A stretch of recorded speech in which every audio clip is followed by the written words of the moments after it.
tayo ng bulalo. Meron tayong bulalo, kanin, sile, and chili paste.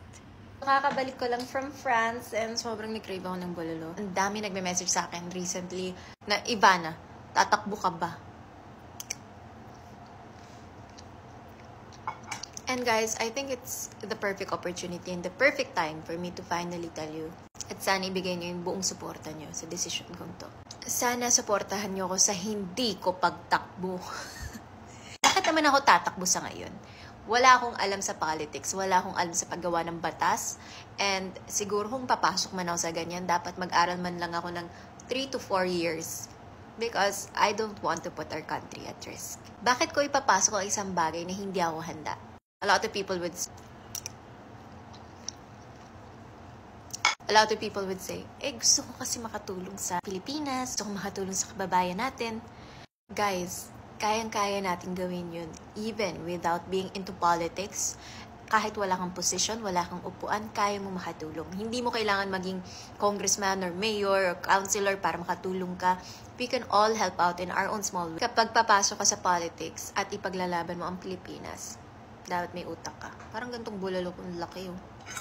At hindi lang yun, dapat may laman yung utak mo.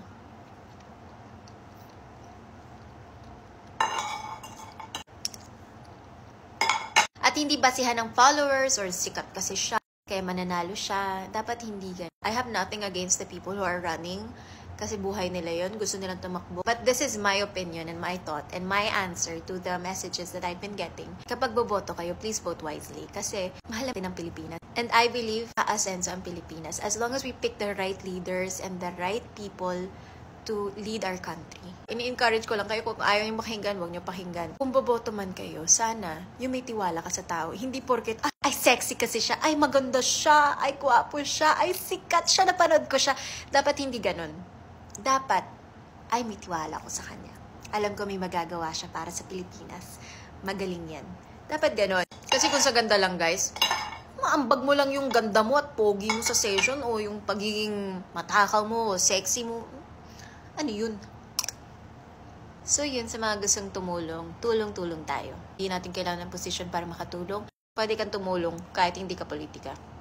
And also, please vote wisely. And kapag tatakbo ka, please, sana man lang, ibibigay mo talaga yung all-in mo. Hindi pwedeng, racket ko to. Dapat dedicated ka, give your all, at dapat alam mo yung ginagawa mo, at mahal mo ang ating mga kababayan. Kasi, dapat ang nasa utak mo lagi is them, not makasarili ka, huwag ka nang tumakbo.